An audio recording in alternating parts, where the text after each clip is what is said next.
નમસ્કાર વિદ્યાર્થી મિત્રો, જીપીએસસી પ્રિલિમ્સની એક્ઝામ 7 જાન્યુઆરીએ આવવા જનાર છે. તો હું માનું છું, આશા રાખું છું કે તમારા બધાની પ્રિપેરેશન ખૂબ જ સારી રીતે થતી હશે.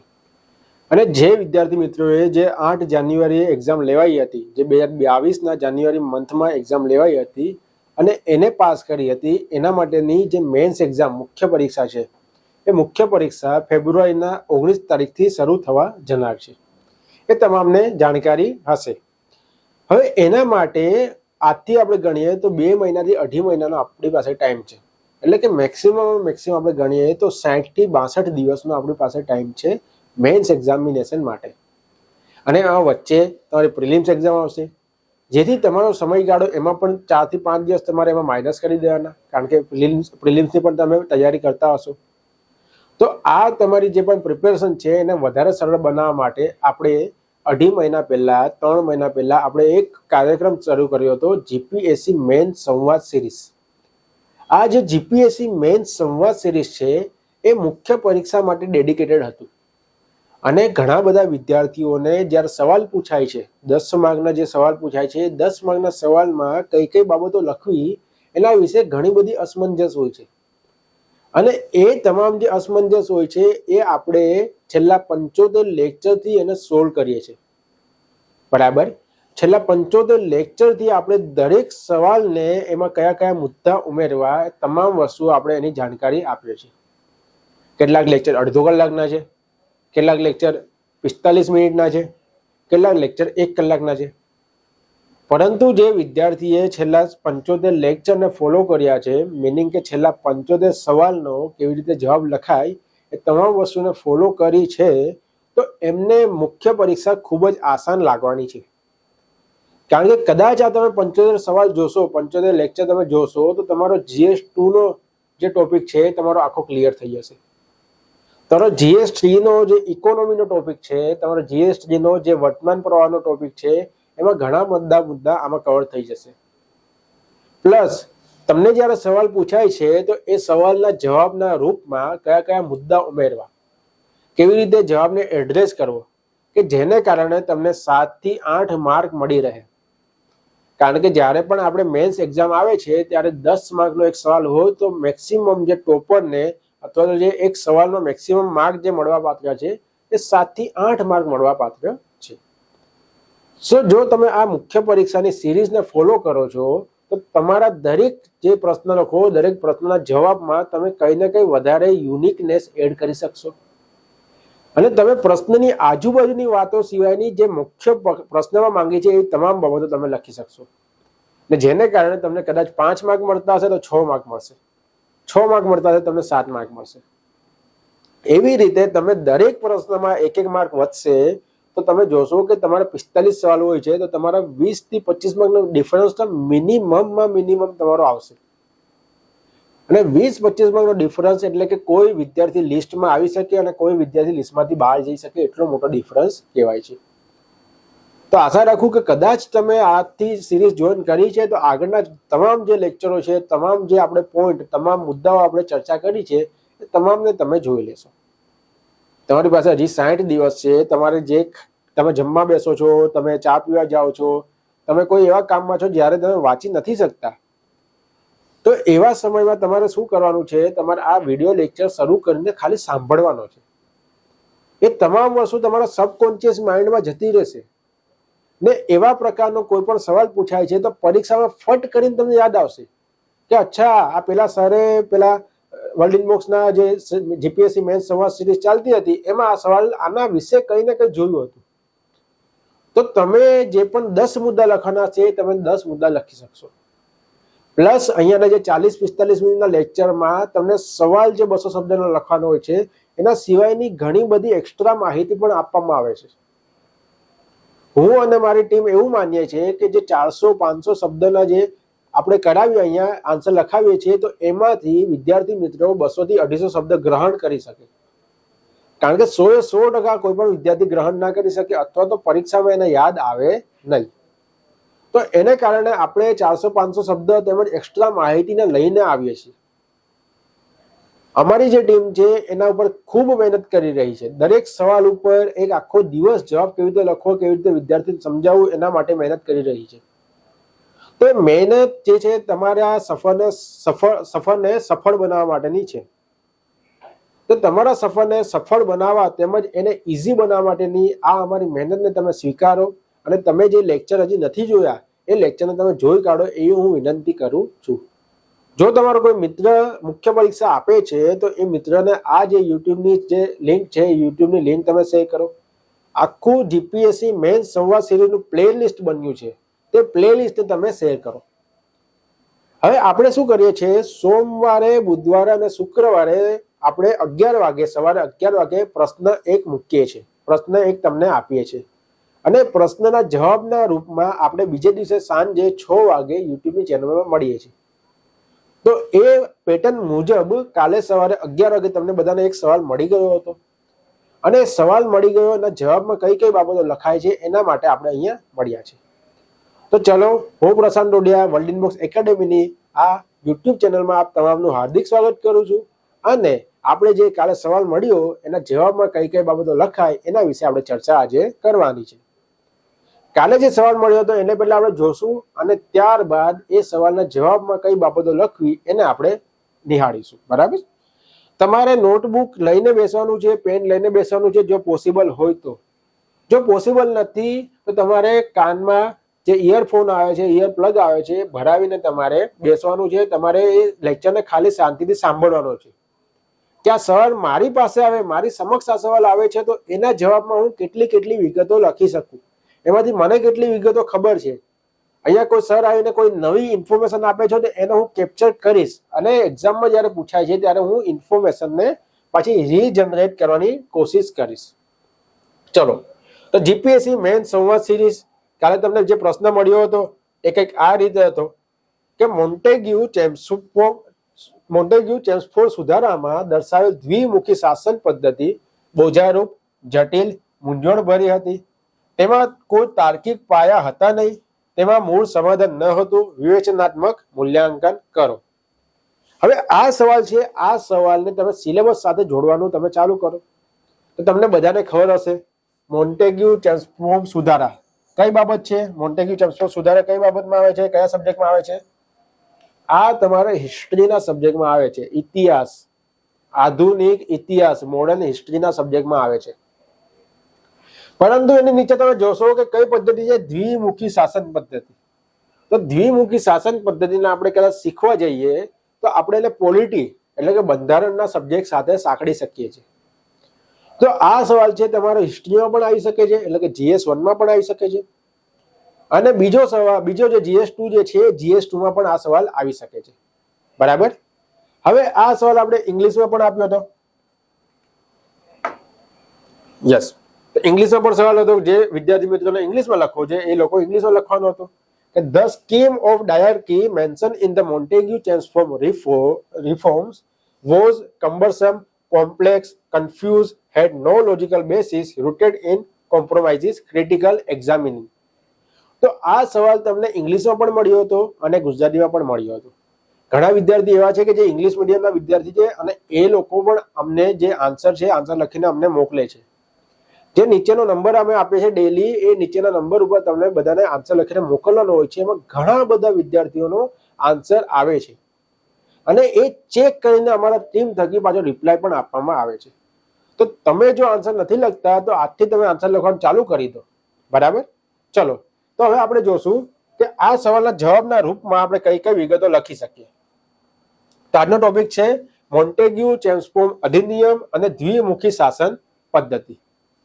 હવે આ સવાલ જે પૂછ્યો હતો કે દ્વિમુખી શાસન પદ્ધતિ અને મોન્ટેગ્યુ ચેમ્સફોર્ડ રિફોર્મ, તો એ તમને બેઝિક માહિતી હોવી જોઈએ કે આ મોન્ટેગ્યુ ચેમ્સફોર્ડ સુધારા એટલે એ કઈ બાજુ ઇશારો કરે છે.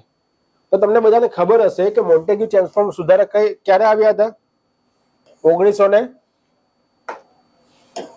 1919માં એક અધિનિયમ બ્રિટિશ સરકાર દ્વારા બહાર પાડવામાં આવ્યો હતો અને બ્રિટિશ સરકાર દ્વારા જે બહાર પાડવામાં આવ્યો હતો એને કહેવાય છે ગવર્મેન્ટ ઓફ ઇન્ડિયા એક્ટ 1919. કદાચ ગુજરાતીમાં આપણે કહીએ તો ભારતીય સરકાર અધિનિયમ 1919 અને આ અધિનિયમને મોન્ટેગ્યુ ચેમ્સફોર્ડ સુધારા તરીકે પણ ઓળખાય છે. તો જ્યારે કંઈ આપ્યું નથી તો તમે જે ઇન્ટ્રોડક્શન છે ઇન્ટ્રોડક્શનમાં આ રીતે લખી શકો કે જે મોન્ટેગ્યુ ચેમ્સફોર્ડ સુધારા છે એ 1919ના સાલમાં લઈ આવવામાં આવ્યા હતા અને એને ભારતીય સરકાર અધિનિયમ તરીકે પણ ઓળખાય છે. અને આ અધિનિયમમાં દ્વિમુખી શાસન પદ્ધતિને લાગુ કરવામાં આવી હતી. આ સુધારામાં દ્વિમુખી શાસન પદ્ધતિ લાગુ કરવામાં આવી હતી. આ રીતે તમે ઇન્ટ્રોડક્શનમાં આ જે 2-3 એવા શબ્દો છે ને એ શબ્દોનો સમાવેશ થવો જોઈએ.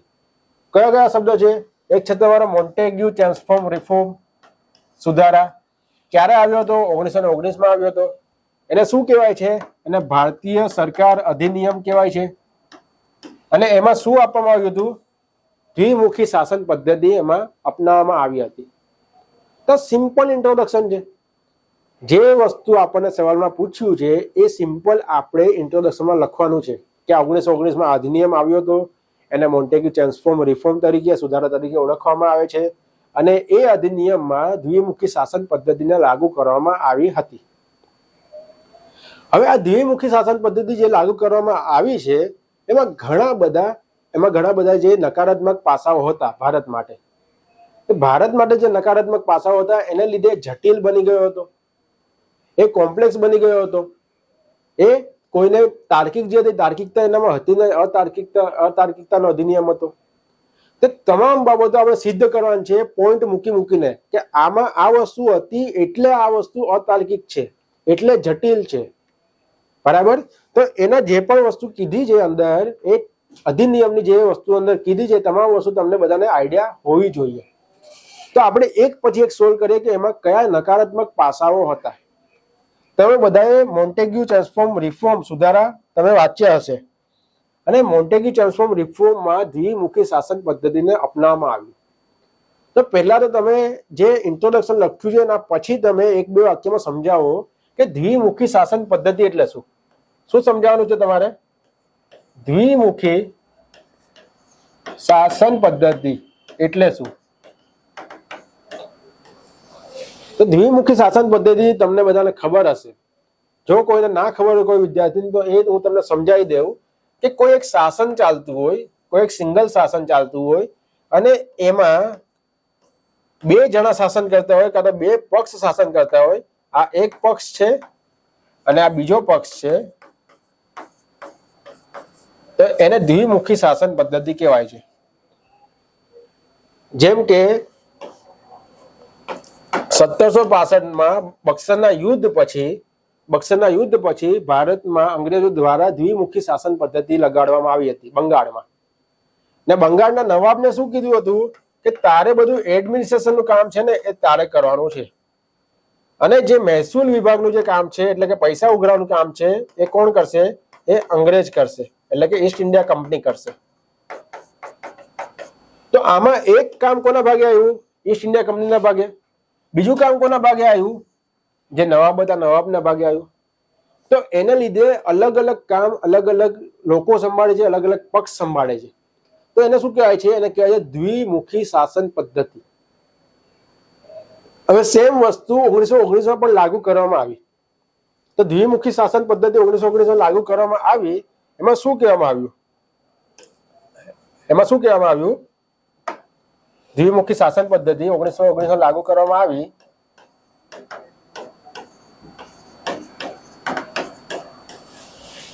એમાં કહેવામાં આવ્યું કે જેટલા પણ સબ્જેક્ટ છે, દરેક વિષયો છે, દરેક વિષયને આપણે 2 ભાગમાં વહેંચીશું. ધારો કે આપણે કહીએ કે 50 વિષયો છે, આપણે ધારો કે 50 વિષયો છે તો એને 2 ભાગમાં વહેંચીશું. બરાબર? કદાચ આપણે 20 અને 30 સબ્જેક્ટ વહેંચીએ. 20 સબ્જેક્ટનું જે શાસન છે એ એક પક્ષ કરશે અને જે 30 સબ્જેક્ટનું શાસન છે એ બીજો પક્ષ કરશે. આ રીતે 1919માં શું કરવામાં આવ્યું? જે વિષયો હતો ટોટલ વિષયને વહેંચવામાં આવ્યા. અને આ વિષય કોની વચ્ચે વહેંચવામાં આવ્યા? આ વિષય જે છે એ વાયસરોય એટલે કે અંગ્રેજો અને એની સાથે સાથે મંત્રીમંડળ. અને મંત્રીમંડળમાં મેઇનલી કોણ હતા? મંત્રીઓમાં ભારતીયો હતા. તો એમની વચ્ચે વહેંચવામાં આવ્યા. અને એક વિષયને કહેવામાં આવ્યું કે હસ્તાંતરિત વિષય. હસ્તાંતરિત વિષય. અને બીજા વિષયને કહેવામાં આવ્યું આરક્ષિત વિષય. આરક્ષિત વિષય. હસ્તાંતરિત વિષય એટલે કોણ સાચવશે? એ જે મંત્રીમંડળ છે જેમાં ભારતીયો વધારે છે એ સાચવશે. જ્યારે આરક્ષિત સબ્જેક્ટ કોણ સાચવશે? જે વાયસરોય છે, જે અંગ્રેજોના હાથમાં છે એ સાચવશે. તો આ રીતે જે સબ્જેક્ટ છે સબ્જેક્ટને વહેંચવામાં આવ્યા. કેવી રીતે વહેંચવામાં આવ્યા કે જે સબ્જેક્ટના ભાગ પડ્યા એમાં એકને કહેવામાં આવ્યું આરક્ષિત સબ્જેક્ટ, જે વાયસરોય અને અંગ્રેજોના હાથમાં હતું. જ્યારે જે બીજા સબ્જેક્ટ છે એને કહેવામાં આવ્યું હસ્તાંતરિત સબ્જેક્ટ, હસ્તાંતરિત વિષયો. હવે હસ્તાંતરિત વિષયો જે છે એમાં જ્યારે પણ કોઈ પણ અધિનિયમ બનાવવાનો છે તો એમાં વાયસરોય ડાયરેક્ટ સાઇન કરશે, પણ સલાહ કોને લેશે? સલાહ જે મંત્રીમંડળ છે એની સલાહ લેશે. અને મંત્રીમંડળમાં મોટા ભાગના ભારતીયો હતા, બધા નથી કહેતો, પણ મોટા ભાગના ભારતીયો હતા. એટલે કે એક પક્ષમાં અંગ્રેજોએ પોતા પાસે અધિકારો રાખ્યા, પોતા પાસે સત્તા રાખી, પણ બીજી બાજુ જે વિષયો હતા એમાં સત્તા કોને આપી દીધી? ભારતીયોને સત્તા આપી દીધી. અને આ કેમ કરવામાં આવ્યું? કારણ કે 1916-1917માં જે અંગ્રેજો છે, અંગ્રેજોના વિરોધમાં ઘણા બધા આંદોલન થયા હતા. તમને બધાને ખબર જ છે. બાળ ગંગાધર તિલક, એની બેસન્ટ, ગાંધીજી બધા આપણા જે ચળવળ હતી ચળવળમાં જોડાયા હતા. અને એના કારણે ખૂબ મોટી ચળવળ થઈ હતી, ખૂબ મોટા આંદોલનો થયા હતા. તો એના લીધે શું કર્યું અંગ્રેજોએ ભારતીયોને સમજાવવા માટે થોડાક વિષયો આપી દીધા હતા કે આ વિષય તમે સાચું. તો આ થઈ તમારી દ્વિમુખી શાસન પદ્ધતિ. તો તમે જે પહેલો પેરેગ્રાફમાં તમે કર્યું છે, ઇન્ટ્રોડક્શન લખ્યું છે, એના પછી સેકન્ડ પેરેગ્રાફમાં તમે 3-4 લાઈનમાં દ્વિમુખી શાસન પદ્ધતિ શું છે, હસ્તાંતરિત વિષયો શું છે, આરક્ષિત વિષયો શું છે એ તમે બેઝિકલી સમજાવી શકો. એકદમ નાની 3-4 ક્રિપ્સ લાઈનમાં તમારે સમજાવવાનું છે.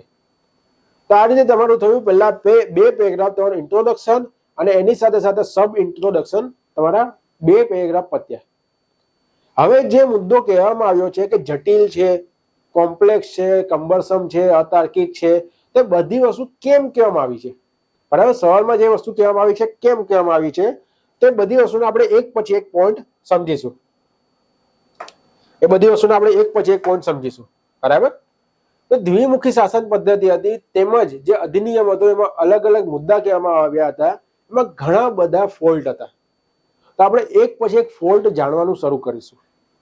ધારો કે પહેલી વસ્તુ હું તમને કહું કે હસ્તાંતરિત સબ્જેક્ટ હતા જે ભારતીયોને મળ્યા હતા, બરાબર, અને બીજી બાજુ હતા તમારા આરક્ષિત સબ્જેક્ટો. તો આરક્ષિત સબ્જેક્ટો જે હતા એ તમામ સબ્જેક્ટો મોટા મોટા વિષયો હતા કે જેમાં સત્તા વધારે હશે એ સબ્જેક્ટો બધા વાયસરોયને અંગ્રેજોને આપ્યા હતા. એટલે કે આપણે કહીએ કે ધારો કે ફાઇનાન્સ, નાણાકીય બાબતો, લો એન્ડ ઓર્ડર, કાયદો અને વ્યવસ્થા, બરાબર, ઇરિગેશન એટલે શું થાય ઇંગ્લિશમાં, ગુજરાતીમાં સિંચાઈ, બરાબર. તો આ બધા સબ્જેક્ટ છે, આ બધા વિષયો કોને આપવામાં આવ્યા હતા? અંગ્રેજોને, એટલે કે વાયસરોયને આપવામાં આવ્યા હતા. તો આ બધા મોટા મોટા સબ્જેક્ટો છે કે જેના સત્તા વધારે હશે, અને એવા નાના સબ્જેક્ટો છે કે જેનાથી સત્તા ઓછી મળશે. આ સબ્જેક્ટ કોને આપ્યા હતા? ભારતીયોને, એટલે કે મંત્રીમંડળને આપ્યા હતા. ભારતીયોને એટલે વર્ડ હું ઉચ્ચારું છું કારણ કે ભારતીયો વધારે હતા, બધા ભારતીયો હતા એવું નતું, બરાબર. તો જે હસ્તાંતરિત સબ્જેક્ટો છે એ સબ્જેક્ટોમાં કયા કયા સબ્જેક્ટોનો સમાવેશ હતો? આરોગ્ય છે, એના પછી ભણતર છે, સ્થાનિક સરકાર છે, એના બાદ ખેતી. તો આ સબ્જેક્ટો તમે નજર નાખશો તો તમને ખબર પડશે કે આ સબ્જેક્ટો નાના છે કમ્પેરમાં કયા સબ્જેક્ટોના? ફાઇનાન્શિયલ, તમારા લો એન્ડ ઓર્ડર, ઇરિગેશન, એ બધા સબ્જેક્ટના કમ્પેરમાં ખૂબ નાના સબ્જેક્ટો છે. તો પહેલો મુદ્દો કે જે વિષયોની વહેંચણી કરવામાં આવી હતી હસ્તાંતરિત અને આરક્ષિતમાં, એ વહેંચણી જે છે એ એક પક્ષને ધ્યાનમાં રાખીને કરવામાં આવી હતી. કયા પક્ષને ધ્યાનમાં રાખીને? અંગ્રેજોના પક્ષમાં જ કરવામાં આવી હતી. વસાહતીકરણના પક્ષમાં કરવામાં આવી હતી, ભારતીયોના પક્ષમાં કરવામાં આવી હતી નહીં. તો આ પહેલો મુદ્દો તમે લખી શકો કે જે પણ સબ્જેક્ટની વહેંચણી, વિષયોની વહેંચણી છે એ અતાર્કિક રીતે જે અંગ્રેજો છે અંગ્રેજોના પક્ષમાં કરવામાં આવી હતી. ભારતીયોને એમાં કોઈ પણ લાભ થયો હતો નહીં. આ રીતે તમે પહેલો મુદ્દો લખી શકો. બરાબર. બીજો મુદ્દો આપણે જોઈએ કે ઘણા બધા વિષયો એવા હતા કે જે ઓવરલેપ હતા. હવે ઓવરલેપ એટલે હું તમને શું કહેવા માંગુ છું, ઓવરલેપ નો મિનિંગ શું છે કે ઘણા બધા વિષયો એવા હતા કે એક જ જેવા વિષયો અલગ અલગ વિભાગમાં વહેંચ્યા હતા. ધારો કે આપણે અહીંયા જ જોઈએ કે જે હસ્તાંતરિત સબ્જેક્ટ છે એમાં વિષય રાખવામાં આવ્યો ખેતી, અને જે આરક્ષિત સબ્જેક્ટ છે એમાં વિષય રાખવામાં આવ્યો સિંચાઈ. હવે ખેતી અને સિંચાઈ એને તમે અલગ કરી શકો? એ વિષયને તમે અલગ ના કરી શકો નોર્મલી, કારણ કે સિંચાઈ એ ખેતીનો એક ભાગ છે. બરાબર. તો સિંચાઈમાં જ્યારે અંગ્રેજોનું સત્તા હતી, ખેતીમાં જ્યારે ભારતીયો પાસે સત્તા હતી, તો હવે શું થતું કે સિંચાઈ માટે જે અધિનિયમો બનાવતા હતા અંગ્રેજો પણ બનાવતા હતા, ખેતી માટે ભારતીયો એટલે કે જેમને મંત્રીમંડળને સત્તા આપી એ પણ અધિનિયમો બનાવતા હતા, સલાહ આપતા હતા. અને ઘણી બધી સિંચાઈ અને ખેતીના અધિનિયમો છે પરસ્પર વિરોધી હતા. પરસ્પર વિરોધી હતા એટલે અંદર અંદર એમના ઝઘડા થતા હતા કે કોનો અધિનિયમ સારો છે. કારણ કે અંગ્રેજો કહેતા હતા કે સિંચાઈ તો અમારા સબ્જેક્ટમાં છે, અમે તો કરીશું. ભારતીયો કહેતા હતા કે ખેતી છે, ખેતી અમારા સબ્જેક્ટમાં છે, તો અમે પણ અધિનિયમ બનાવશું. તો આવા ઘણા અધિનિયમ એવા હતા કે જે ડુપ્લિકેશન ઓફ એફર્ટ કરતા હતા. ડુપ્લિકેશન ઓફ એફર્ટ એટલે કે એકને કામ અલગ અલગ પક્ષ પાછા કરતા હતા. તેમજ બંનેની વિચારસરણી છે એવા સબ્જેક્ટને કારણે અલગ અલગ દિશામાં હતી.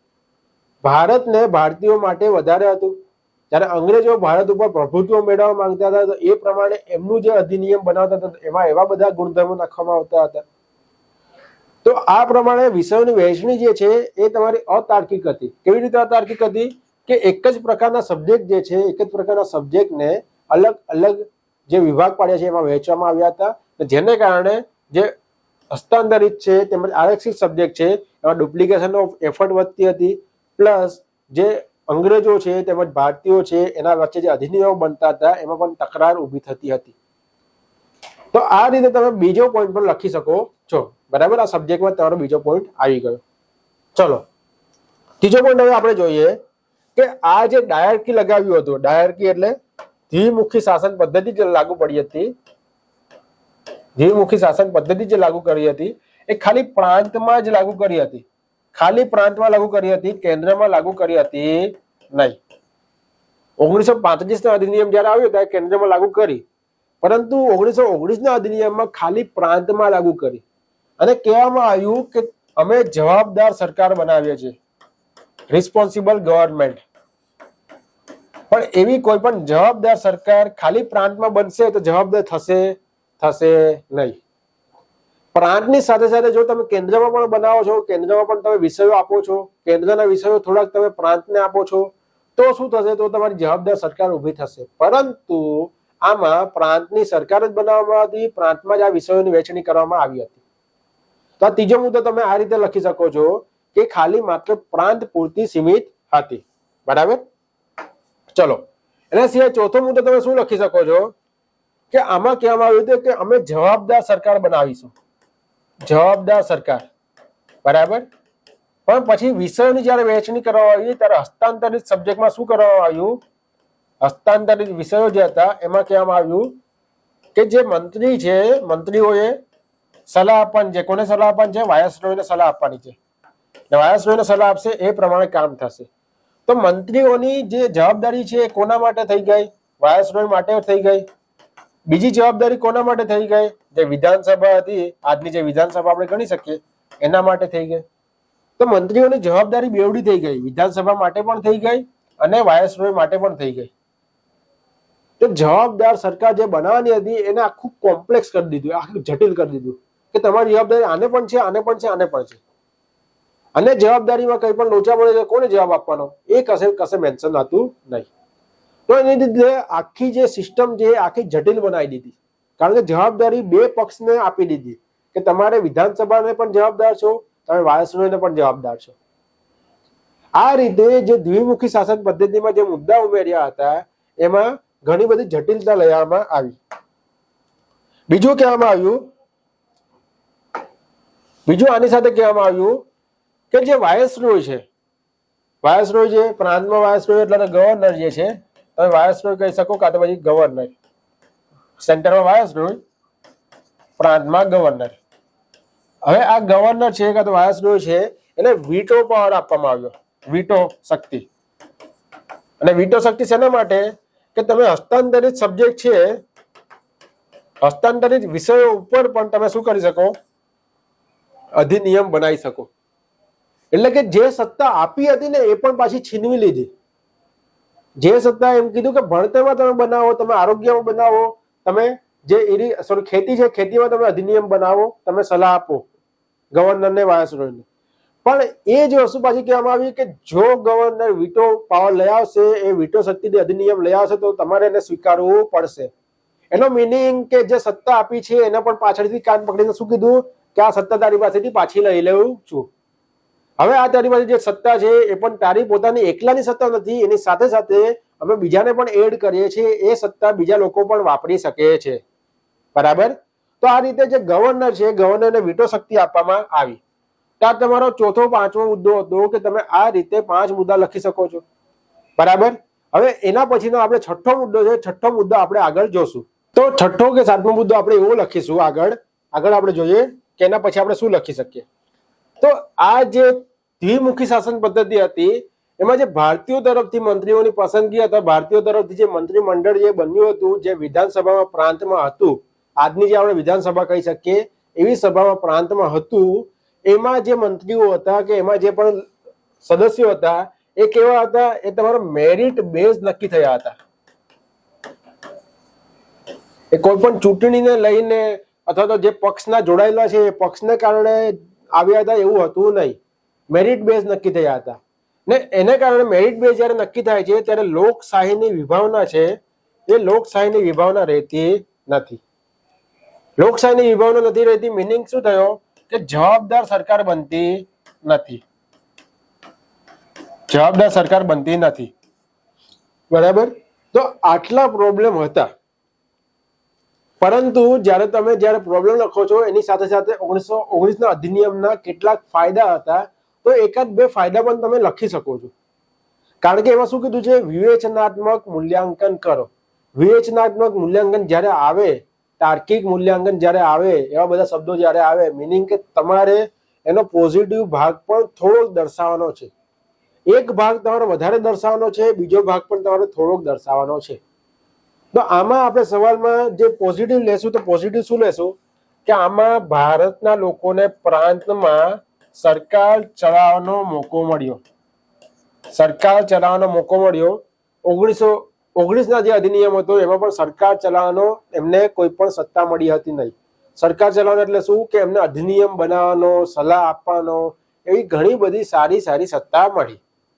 અને સત્તા મળી એને કારણે એમને શું થયો, અનુભવ થયો કે કેવી રીતે ગવર્મેન્ટ ચાલે છે, કેવી રીતે કોઈ પ્રાંત ચાલી શકે છે, કેવી રીતે અધિનિયમ બનાવી શકાય છે. તમામ અનુભવો થયા અને અનુભવના આધારે આગળ આઝાદી પછી જે આપણી બંધારણ સભા બની, બંધારણ સભા દ્વારા જે બંધારણ બનવામાં આવ્યું અને એના પછી જે સરકાર બની તે એમાં ઘણા બધા જે નેતાઓ હતા એમને 1919 ના અધિનિયમ પછી ઘણા અનુભવો મળ્યા હતા. તો એને લીધે આપણા જે નેતાઓ હતા, નેતાઓ કેવા થયા, તમારા નેતાઓ સશક્ત થયા, નેતાઓ સશક્ત થયા. એક રીતે પોઝિટિવ છે. બીજી રીતે જોવા જશું કે ભારતના લોકો જે હતા, ભારતના લોકો સાથે અન્યાય થયો. જ્યારે પણ કોઈ પણ લોકો સાથે અન્યાય થાય છે તો શું થઈ જાય છે, એક સાથે આવી જાય છે બધા. બરાબર. ધારો કે કોઈ વિદ્યાર્થી સાથે અન્યાય થયો છે તો બધા વિદ્યાર્થી એક સાથે આવી જાય છે. કોઈ કોઈને ઓળખતું નથી છતાં પણ વિરોધ કરવા માટે સાથે આવી જાય છે. તો આના માટે ભારતના ઘણા બધા લોકો એક સાથે આવી ગયા અને એણે શું કર્યું, અંગ્રેજોનો વિરોધ કરવાનું ચાલુ કર્યું. જો કદાચ મોન્ટેગ્યુ ચેમ્સફોર્ડ રિફોર્મ નહીં આવ્યા હોત તો ભારતનો જે અંગ્રેજો સામેનો વિરોધ છે વિરોધ થયો હોત જ નહીં. એના પછી સાયમન કમિશન આવ્યું હોત જ નહીં. એના પછી આગળની જે પ્રોસેસ ચાલે છે એ થઈ ના હોત કદાચ, એવું બની શકત. તો આને લીધે ભારતના લોકો એક સાથે એકજૂટ થયા. બીજું કે નેતાઓ વધારે સશક્ત થયા, નેતાઓને વધારે અનુભવ મળ્યો. ભારતે જ્યારે પણ બંધારણ બનાવ્યું ત્યારે આ બધા અધિનિયમોનો આશરો લીધો.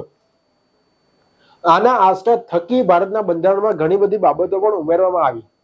તો આ બધી વાતો કેવી છે? સકારાત્મક બાબતો છે, બરાબર. તો એ પણ તમારે ટાંકવાની છે. તમારે 2 થી 3 મુદ્દા સકારાત્મક બાબતના લખવાના છે. હવે જ્યારે તમે કન્ક્લુડ કરો છો તો કન્ક્લુડમાં તમે ગમે જે આખો સાર છે ક્વેશ્ચનનો સ્વાર ગમે એ રીતે લખી શકો છો. અલગ અલગ રીતે તમે લખી શકો છો ક્વેશ્ચનનો સ્વાર. ક્વેશ્ચનના સારમાં જે ક્વેશ્ચનમાં કીધું છે એ જ તમે ડાયરેક્ટ લખી દો તો પણ ચાલશે.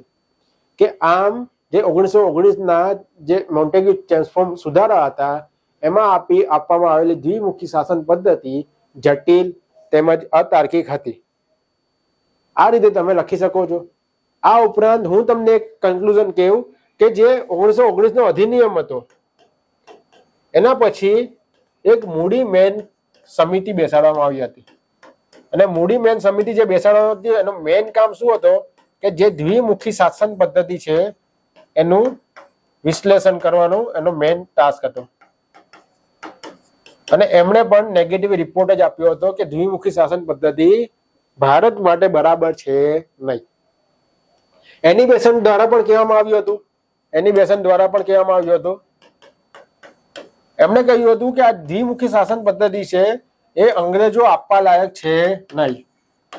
અંગ્રેજો આપવા લાયક નથી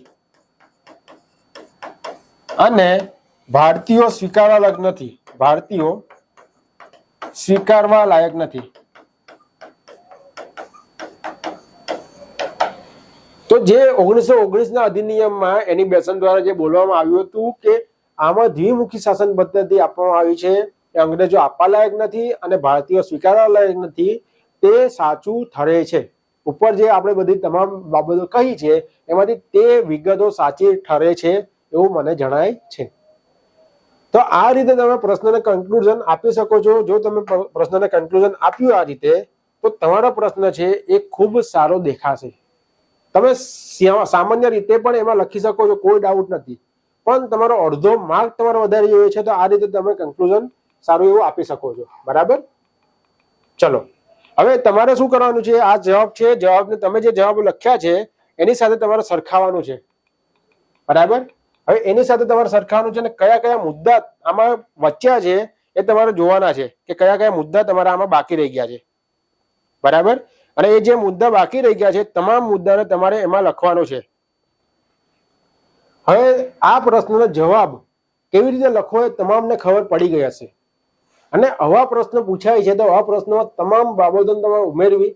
તો ઇન્ટ્રોડક્શનથી કન્ક્લુઝન સુધી જ્યાં સુધી ચેક કરે છે ત્યાં સુધી તમારે પેપર ચેક કરીને બાંધી રાખવાનો છે. તો બાંધી કેવી રીતે રાખવાનો છે? એ જ્યારે પણ બંધાઈ જશે કે તમારો આખો ક્વેશ્ચન વાંચશે ત્યારે તમને એ મેક્સિમમ માર્ક્સ આપવા મળશે. તો તમને 3 માર્ક આવતા હશે તો તમારે 5-6 માર્ક આવશે. તો આ રીતે ક્વેશ્ચનનો આન્સર લખતા શીખવાનું છે. જો તમે જોડાયા નથી તો હજી પણ તમને કહું છું કે તમે જોડાઈ જાઓ જેથી તમને ફાયદો થશે. ચોક્કસ હું તમને એટલી એસ્યોરિટી આપું છું કે તમે જો 60 દિવસ આ લેક્ચર સિરીઝને ફોલો કરશો તો 19 તારીખની જે મુખ્ય પરીક્ષા છે એ મુખ્ય પરીક્ષામાં 20-30 માર્કનો તો ફાયદો અવશ્ય થશે ને થશે જ. તો આપણી જે યુટ્યુબની ચેનલ છે એને સબસ્ક્રાઇબ કરી દો. સબસ્ક્રાઇબ કરીને એમાં જે બેલ આઇકન છે એ પણ દબાવી દો કે જેથી આવા લેક્ચર કોઈ આવે છે તો તમને એક નોટિફિકેશન આવી જાય અને તમે ભવિષ્યમાં એ લેક્ચરને જોઈ શકો, નિહાળી શકો. તો આવા લેક્ચર સાથે આપણે મળતા રહીશું.